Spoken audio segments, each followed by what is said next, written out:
Training is hugely important, but it has to be more than box ticking.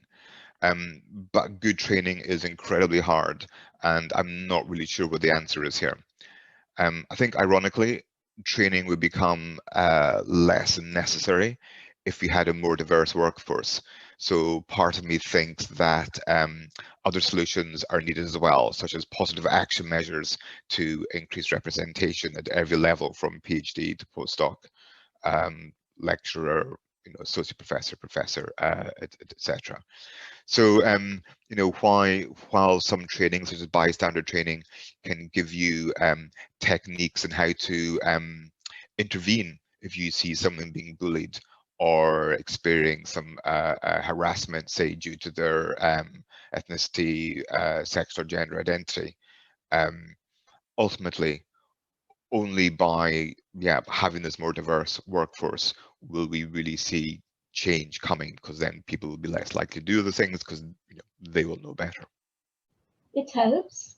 I see a change, but that's very slow. So although it helps, it is not enough. There should be more drastic actions by universities and departments with policies in place. There should be short and long-term strategies towards equality and diversity. It's important to ensure that they are implemented, they're just not on the papers. And people should be accountable for implementation and to see that there are impacts. There should be monitoring of impacts so that actions do not become mere tick box exercise. No, it's not enough, is it? Because I think, you can rock up to a room digitally or in person and sit through somebody telling you not to be racist, and there's these things called microaggressions, and women, they get cited less, their papers do, and therefore we need to be careful when we're using metrics to assess people for jobs and promotion. We can tell people all this, right? And if they're hardwired into a belief system that everything is a meritocracy, then it doesn't really matter what you tell them, right? So I just don't think those things will get us where we need to go, because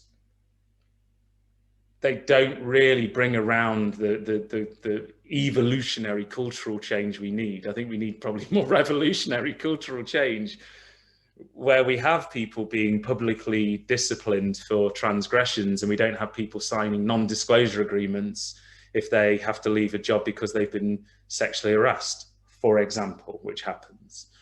So I think we need more significant. I think what I should say is, I think the general conversation, let's say, since last year, right? The general conversation, let's say, about anti-Black racism has been really good. And I think that probably has been informative for institutions and for some individuals. I don't think it's enough, because I don't think that buzz that was going on last year and still maintains a bit now is enough. We need that to actually translate into policy change and behavior change. I think that's what I'm thinking in my head. No, it's not enough, but I think it's a start. Because the biggest challenge is not actually educating people about these things, because lots of people nowadays are educated about these things. It's stuff like actually putting the stuff from the training into practice. So you learn about microaggressions, now you actually have to stand up and recognize them and call them out. And you have to continuously work on sort of improving the climate in your workplace, lobbying against extremist voices, and so on. As I said before, talk is quite cheap, actions speak a lot louder than words do. No, of course it's not enough in isolation.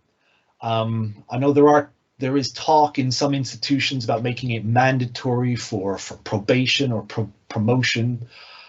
To be honest, I think I am in favor of that, to be honest, because colleagues, and this is by no means just about geography at King's, this is about higher education, colleagues who are least likely to volunteer to take unconscious bias training are, to be honest, the ones who need it the most.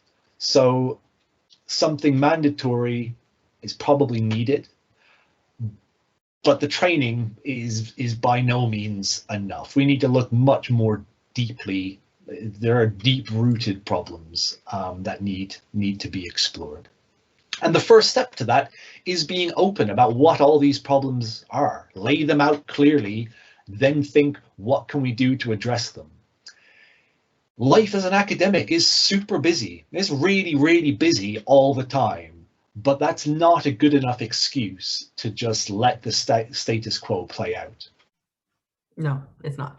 Unconscious bias training, bystander training, end up becoming like all of the HR trainings that you have to do, right? Like it's something that you do real quick. You're like, oh, I have to, so let me just do this. And like, you're usually not really paying attention. It's just something you have to do. And you might even think like, oh, I should be answering this a certain way because I don't want to look bad, or I don't want to be called out or something. So like, you won't even answer it honestly necessarily, right?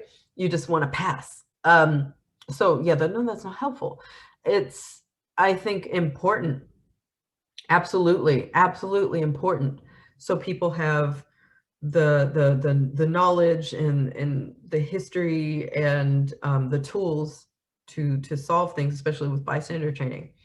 But understanding unconscious bias is not enough. You've got to understand the systems that unconscious bias was allowed to thrive in. Like, where does it come from? When we say unconscious bias, are we a lot of times we're using that as a proxy for talking about racism and prejudice, and that's not the same thing, right? Racism is a power structure, and so people need to learn about that and their role in it, and